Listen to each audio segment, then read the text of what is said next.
Ternyata pembunuh itu adalah ketua Zhao Zisu dari organisasi Tianchuang yang dipekerjakan oleh Raja Jin, yang membuat Zisu langsung menyerang pengawal tersebut dengan jurus pedang bayangannya, sehingga pengawal itu pun langsung terbunuh di sana.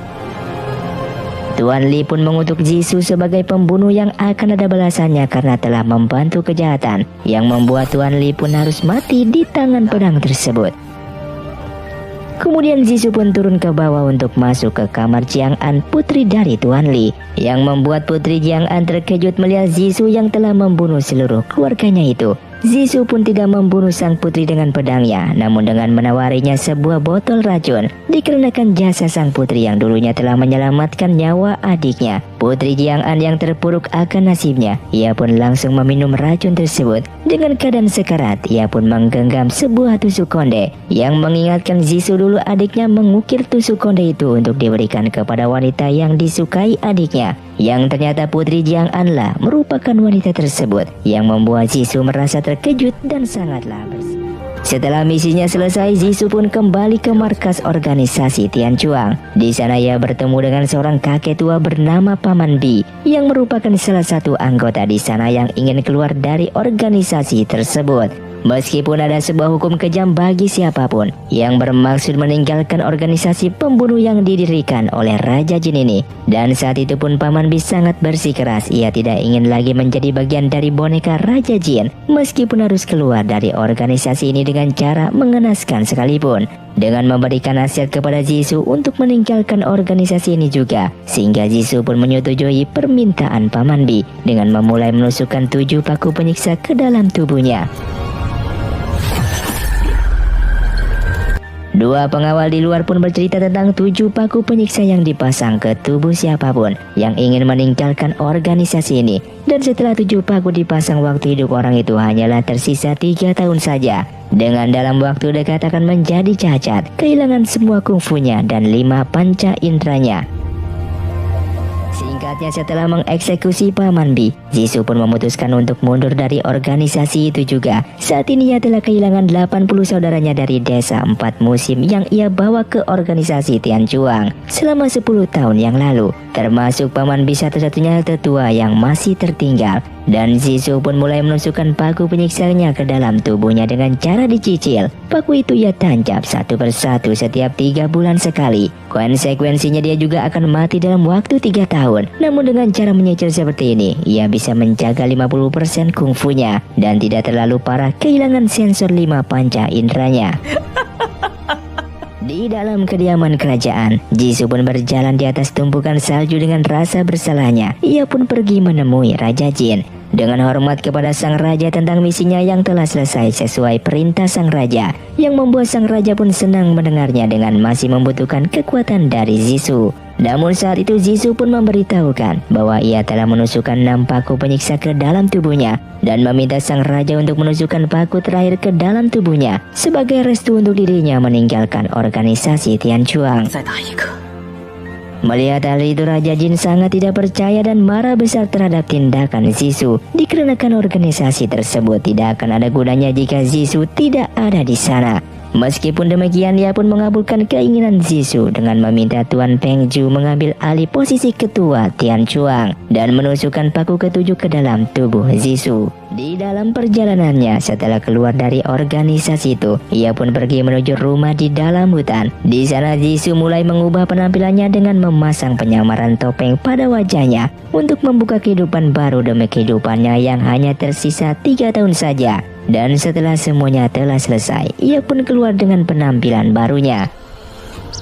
Di sisi lain, di atas bukit, terlihat seseorang yang telah membantai beberapa prajurit dari klan Lembah Hantu yang sedang menyerangnya, yang ternyata ia merupakan sang pengkhianat bernama Hantu Gantung yang telah mencuri kunci giok biru dari ketua Lembah Hantu. Ia pun langsung terjun ke jurang untuk melarikan diri dari sana. Namun tiba-tiba orang misterius berbaju merah malah membunuhnya.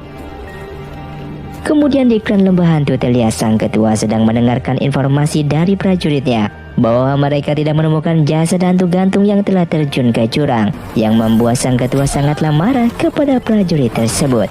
sehingga ia pun memerintahkan 3.000 prajuritnya untuk menemukan hantu gantung yang telah membawa kunci kioknya itu. Dan bagi siapa saja yang mendapatkan kunci tersebut, maka dia akan diangkat menjadi pemimpin 10 hantu. Singkatnya 3 bulan kemudian di sebuah desa, terlihat Jisoo yang berpakaian seperti pengemis terbaring lemas di sebuah jembatan dengan botol araknya. Sedangkan di restoran terlihat 2 orang yang sedang duduk bernama Wen Kexing dan Gu Xiang sedang minum di sana. Gu Xiang pun mengajak Wen Kexing taruhan dengan menebak pria yang tertidur di sana. Dan Wen Kexing pun bertaruh bahwa lelaki itu hanya sedang berjemur. Kemudian 2 orang pemuda yang lewat jembatan itu melemparkan 3 keping koin kepada Jisoo, yang membuat Jisoo membuang koin tersebut dari badannya. Gu Xiang yang penasaran meneriakinya dengan menawari minum arak, sehingga Gu Xiang mengambilnya dan memberikan arak tersebut yang langsung diteguk oleh Jisoo. Wanita ini pun mengomentari pengemis zaman sekarang cukuplah berkelas, menolak uang tapi menerima arak. Namun dibalas oleh Jisoo bahwa ia bukanlah pengemis dan hanya sedang berjemur. Gu Xiang yang kalah taruhan dengan Wen Kexing pun marah menyerang Jisoo, yang membuat Jisoo harus menghindari dari serangan itu. Bahkan dengan berbagai jurus cambuknya membuat Jisoo sengaja mengalah untuk menghindar dari serangan Gu Xiang, yang membuat Wen Kexing harus menghentikan pertarungan tersebut. Lalu Wen Kexing pun menasihati Gu Xiang untuk tidak mempermalukannya. Dikarenakan kungfunya yang masih lemah, Wen Kexing pun meminta maaf atas perlakuan kasar atas pelayannya tersebut kepada Jisoo dan pergi dari sana. Setelah pertarungan itu selesai, pemuda ini lalu memperkenalkan dirinya sebagai Chengling yang berasal dari klan Danau Jing. Ia pun mengagumi kemampuan Jisoo dan mempertanyakan asal muasalnya dari klan mana, yang membuat Jisoo berpura-pura sakit. Dan ketika melihat Jisoo sedang sakit-sakitan, Chengling pun memberikan pelakar klan Danau Jing mengundang Jisoo ke kediamannya untuk menerima pengobatan. Wen Kexing yang dalam perjalanan ditegur oleh Gu Xiang yang telah menghentikan pertarungannya itu. Namun Wen Kexing yakin jika pengemis itu merupakan seorang penyamar, karena ia mengenali jurus 9 langkah cepat yang begitu luar biasa dari desa 4 musim di saat melawan Gu Xiang sebelumnya. Dan pastinya kemampuan Gu Xiang bukanlah lawannya, sehingga ia pun menghentikan pertarungan tersebut. Jisoo yang memutuskan untuk ke klan Danau Jing. Ia pergi menuju dermaga sungai dengan membangunkan seorang kakek tua. Ia pun memesan perahu itu dari seorang kakek tua yang sedikit memerasnya dengan harga 2 kali lipat. Dikarenakan Jisoo telah membangunkan tidurnya, yang membuat Jisoo pun setuju akan permintaannya itu. Ketika Jisoo tiba di sana, Jisoo lupa membayarnya dan langsung turun dari perahu tersebut, yang membuatnya dimaki oleh si kakek tua itu. Sehingga Jisoo yang merasa tersinggung pun benar-benar tidak membayarnya dan langsung pergi begitu saja. Jisoo yang merasakan kebahagiaan melihat keindahan dari bunga tersebut, tiba-tiba ia diserang oleh serangkaian kipas yang membuatnya harus mengeluarkan jurus 9 langkah cepatnya, yang membuatnya terpaksa meladeni penyerangan itu dengan bertukar puluhan jurus. Setelah pertarungan itu, Wen Kexing memuji teknik 9 langkah cepatnya yang begitu indah. Langkah tersebut ringan seperti salju dan seperti bulan yang tertutupi awan. Namun Jisoo yang tidak ingin identitasnya terbongkar, ia selalu tidak mengakui hal tersebut. Walaupun Wen Kexing sudah mengetahui jika jurus itu berasal dari desa 4 musim. Hingga Jisoo pun tiba di kediaman klan Danau Jing untuk bertemu dengan Chengling. Ia disambut dengan baik oleh seorang pelayan yang memberinya sebuah kamar gudang untuk beristirahat. Bahkan Jisoo pun meminta kepada pelayan itu untuk diberikannya sebotol arak. Singkatnya di tengah malam, Jisoo yang sedang menatap sebuah lampu, tiba-tiba paku penyiksa dalam tubuhnya mulai bereaksi. Ia merasa sakit yang teramat dalam tubuhnya, dan Jisoo pun menggunakan tenaga dalamnya untuk meredakan rasa sakit itu. Tiba-tiba ia mendengar kegaduhan di luar yang membuatnya pergi dari tempatnya dan menemukan orang-orang dari klan Danau Jing sedang diserang oleh klan Lembah Hantu yang mendominasi perselisihan tersebut, sehingga ia pun harus mengalahkan pasukan klan Lembah Hantu itu dengan jurus pedangnya. Sedangkan di lain tempat, Chengling yang sedang bersama kakek tua penarik perahu sebelumnya harus melawan semua musuhnya yang telah mengejar mereka. Jisoo yang baru menemukan Chengling segera membantunya dengan beberapa jurus pedangnya untuk melawan para musuh. Dan di dalam pertarungannya, Jisoo melihat Wen Kexing yang terlihat cukup santai mengamatinya dari kejauhan. Zizou pun berhasil membawa Chengling dan kakek tua itu ke dalam perahu untuk kabur dari sana. Yang ternyata saat ini ayah dan kakaknya Chengling sedang disekap oleh klan lembah hantu, dan klan mereka diserang dikarenakan dianggap telah mengambil dan menyembunyikan kunci giok biru. Sedangkan Zizou berhasil membawa mereka ke tempat yang aman. Ia tidak mampu membawa mereka lebih jauh lagi karena sakitnya kembali dan harus menggunakan tenaga dalamnya untuk memulihkan energinya. Sementara kakek itu mengakui mengenal ayah Chengling yang dulu menyelamatkannya, sehingga kali ini ia harus menyelamatkan Chengling untuk membalas budi. Yang ternyata pengajaran para klan lembah hantu tiba di kuil tua itu. Kakek tua itu kemudian menghadapi serangan dari pasukan klan lembah hantu, namun ia harus terluka cukup parah. Hingga Zizou yang masih dalam keadaan bersemedi hampir dihabisi jika Gusi yang tidak muncul tepat waktu untuk menyelamatkannya. Dan dengan kungfunya Gusi yang mampu menahan pasukan 4 hantu elit yang sangat agresif itu. Sampai pada akhirnya Zizou pun berhasil memulihkan energinya dan menerjang dengan beringas menghabisi musuhnya dengan pedang lenturnya. Saat ini kondisi kakek tua yang parah membuat Zizou mengalirkan tenaga dalamnya kepada kakek tua tersebut, dan Wen Kensing yang melihatnya pun segera membantunya. Dikarenakan kakek tua ini tahu ajalnya semakin dekat, ia pun langsung berbalas budi kepada ayah Chengling dengan mengungkit Zizou yang tidak membayar jasa naik perahu sebelumnya, sehingga meminta Zizou untuk berjanji mengawasi anak remaja yang masih polos ini untuk menemui Paman Zhao di desa Sanbai. Dan Chengling pun diminta bersujud di hadapan Zizou. Setelah menerima sujud ini, maka Zizou harus menepati janji itu, ungkap si kakek tua yang segera menghembuskan napas terakhirnya. Singkatnya, setelah kakek itu meninggal, mereka pun menguburkan kakek tersebut di sana, dan Chengling pun mengukir nama kakek itu dengan sebutan kakek Li di sebuah kayu nisan, hingga ia pun begitu lemas dikarenakan kelelahan dan membutuhkan istirahat, yang membuat mereka semua memutuskan untuk bermalam di kuil itu. Mereka pun beristirahat, yang di depannya terdapat api unggun yang membuat tubuh mereka merasa hangat, hingga saling memperkenalkan diri dan saling berbagi makanan. Namun Wen Kensing yang terus menatap penuh penasaran terhadap Zizou, tiba-tiba ia menempelkan tangannya ke wajah Zizou yang menghalanginya, sehingga Wen Kensing langsung tahu kalau Zizou ini menggunakan topeng samaran yang cukup meyakinkan. Zizou hanya bisa menanggapinya dengan dingin dan merasa khawatir terhadap Wen Kensing yang mampu melihat penyamarannya.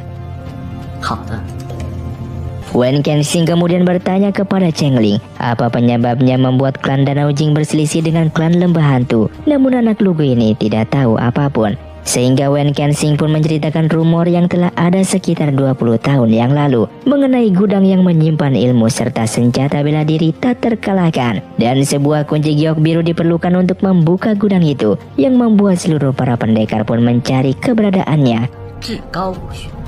Singkatnya, keesokan paginya, Xian Xian yang merupakan ketua klan Takusan tiba di klan Danau Jing. Dia juga merupakan salah satu anggota aliansi 5 danau. Dengan menemukan jasad ketua klan Danau Jing beserta kedua putra tertua sang ketua, ia pun bersumpah untuk membalaskan dendam saudara angkatnya ini. Namun muncul sepasang kakek nenek bernama Tao Hong dan Li Liu yang mentertawai persaudaraan Xian Xian yang palsu. Ketiga orang ini terlihat mengenal lama satu sama lain, yang membuat adu mulut memanas di antara mereka. Hingga tibalah Wang He, ketua klan pengemis, yang meminta mereka untuk mengesampingkan permasalahan pribadi dan fokus untuk menghadapi tragedi ini. Sementara Zizou saat terbangun dari tidurnya melihat Wen Kensing yang selalu menatapnya. Lalu Zizou memanggil Chengling untuk segera bangun dan segera pergi dari sana. Saat itu Wen Kensing masih sangat penasaran dengan identitas Zizou, namun tidak dapat menemukan bukti yang meyakinkan, sehingga ia pun mengajak Gu Xiang untuk mengikuti Zizou secara diam-diam.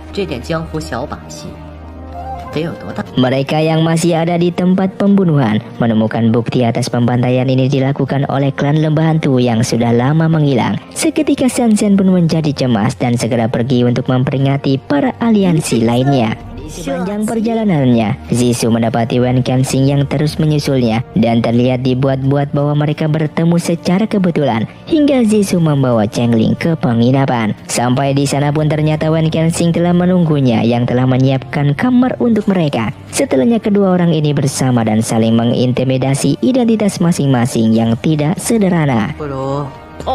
Sementara itu ketua Wang He yang tahu kalau Cheng Ling selamat dari pembantaian memperlihatkan gambar Cheng Ling ke semua anggota klan pengemis, dan pelacakan itu pun berhasil. Beberapa pengemis melihat Cheng Ling yang berkeliaran di sekitaran penginapan. Sedangkan mereka yang sedang makan melihat Cheng Ling yang tidak mau makan dikarenakan ia masih sedih atas kehilangan keluarganya yang telah dibantai. Cheng Ling kemudian ditegur oleh Gu Xiang sebagai anak lelaki yang manja karena masih saja bersedih kehilangan keluarganya. Karena nasihat itu membuat Cheng Ling bangkit kembali dan memakan makanannya dengan lahapnya.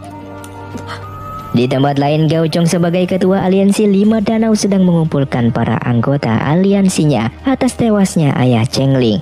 Gao Chong berencana mengadakan pertemuan pendekar dalam waktu dekat untuk memberantas klan lembah hantu yang selalu menjadi musuh abadi aliansi 5 danau. Dan di dalam hutan terlihat Aulai ketua klan Taisan sedang membawa 2 orang pemuda keturunan dari klan Danyang menuju Gunung Wudang untuk kabur dari pengejaran klan Takusan yang dipimpin oleh Sensen.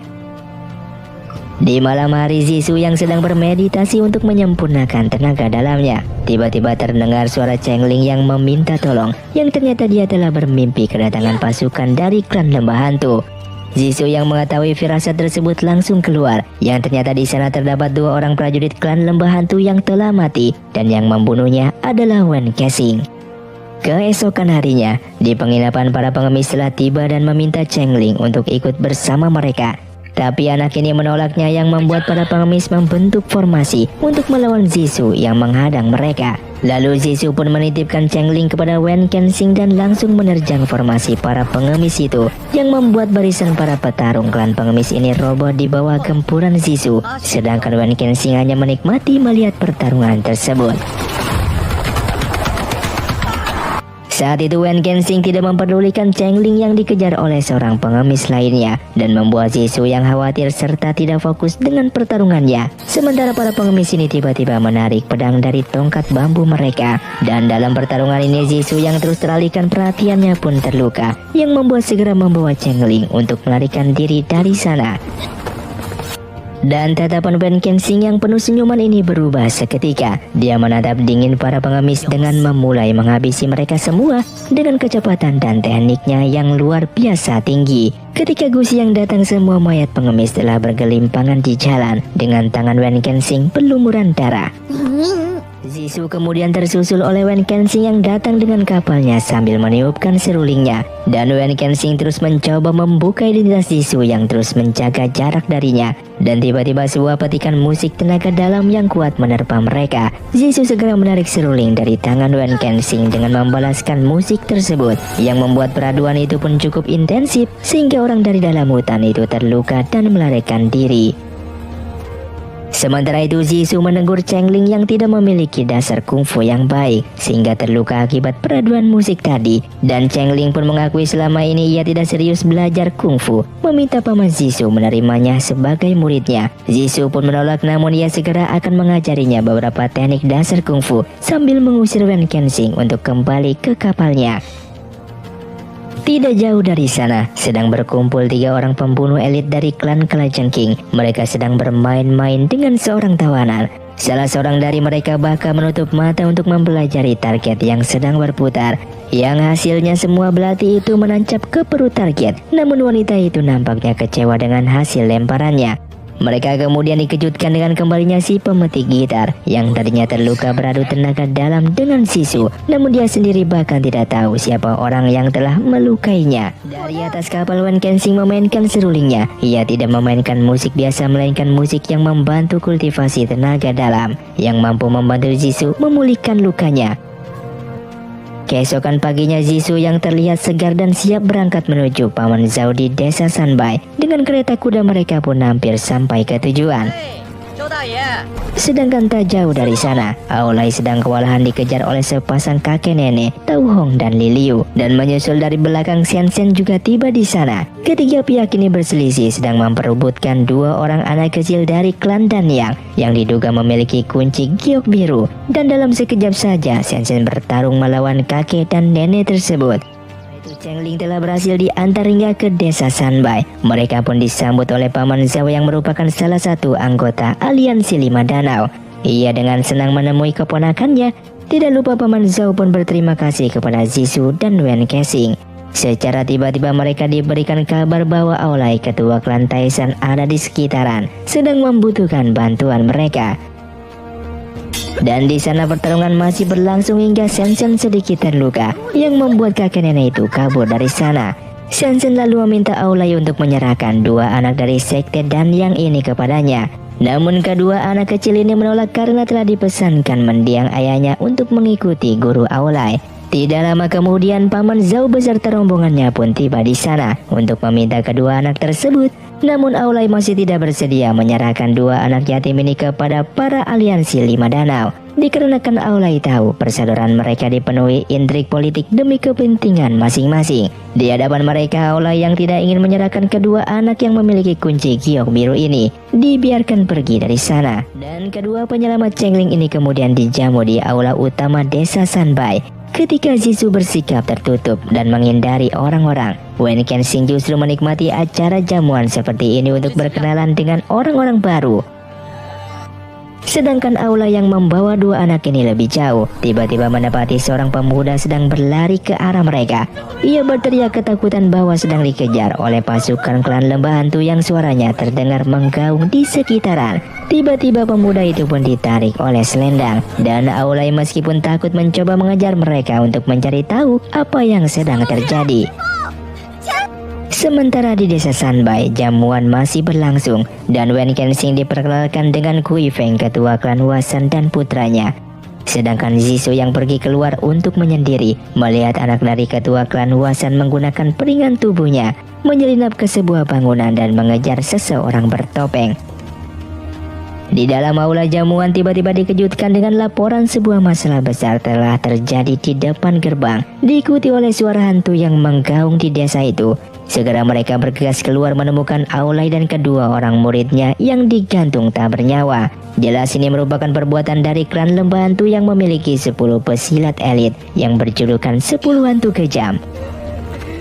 Dan Paman Zhao yang mencemaskan Chengling juga menjadi target pasukan hantu itu bergegas kembali ke dalam. Ia pun menemukan Chengling yang sedang bersama Zhisu dengan Wen Kensing yang memberitahu bahwa mereka telah mengusir seseorang bertopeng yang ingin menculik Chengling. Di tempat lainnya, pemuda yang telah bertemu dengan Aulai sebelumnya sedang diculik seorang wanita yang menerornya dengan menampakkan wajah tak memiliki rupa. Wanita ini membuka topengnya. Dia adalah berjulukan hantu cantik, salah satu dari 10 hantu kejam dari klan lembah hantu. Sedangkan Zhisu yang mencurigai ada banyak misteri yang sedang berlangsung di desa ini memutuskan untuk naik ke atap mencuri dengar pembicaraan Paman Zhao dengan Shen. Saat itu Paman Zhao mengeluhkan seseorang penyusup telah mencuri kunci giok birunya. Di sini Zhisu pun mulai mengerti. Ternyata kunci giok biru untuk membuka gudang bela diri ini terdiri dari 5 potongan, yang artinya sejauh ini 1 potong dimiliki oleh 2 anak dari klan Danyang, yang 1 potong milik Paman Zhao yang barusan telah hilang. Dan Shen pun memiliki 1 potongan giok biru tersebut, sehingga sisa 2 potong masih belum diketahui di mana keberadaannya.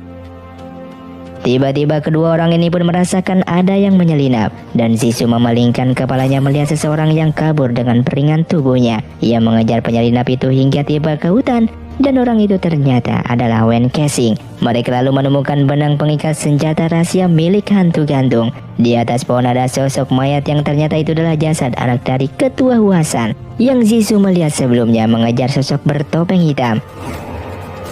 Dan lebih jauh melangkah mereka menemukan jasad sosok berbaju hitam itu. Saat dibuka topengnya, orang itu ternyata adalah murid Gao Chong dari aliansi Lima Danau. Dia ditugaskan ke Danau Shenbei untuk menjadi mata-mata, namun mereka masih belum mengetahui siapakah yang telah membunuhnya. Kedua orang ini telah melacak apa yang sebenarnya terjadi hingga tiba ke sebuah kuil. Di pekarangan terdapat begitu banyak peti mati dengan dupa yang masih menyala di kuil tersebut, yang menandakan bahwa kuil itu memiliki penghuninya. Kedua orang ini kemudian terpisah untuk menelusuri kuil itu lebih jauh lagi. Kemudian Wen Kensing melihat sosok seorang laki-laki yang sedang berlutut. Ia memanggil orang itu hingga memalingkan kepalanya, dan Wen Kensing pun terkejut melihat orang itu dengan memanggilnya sebagai ayahnya. Sementara itu Zhisu seolah-olah ke dimensi waktu lain. Ia melihat ayahnya dengan adiknya yang sedang membuat boneka salju sambil memanggil dirinya. Zhisu begitu senang melihat pemandangan itu. Hingga tak sadar ia pun telah terkena sihir imajinasi dan segera mengeluarkan pedangnya untuk menggores telapak tangannya hingga tersadar dan menemukan sosok yang sangat membuatnya terkejut. Sementara Wen Kensing masih belum tersadar di bawah pengaruh sihir imajinasi. Jisoo memberikan minuman sebotol obat penawar. Bukannya sadar namun Wen Kensing malah kabur sambil meneriakkan nama Jisoo. Sontak Jisoo pun sangat terkejut. Bagaimana bisa Wen Kensing menyebut nama asli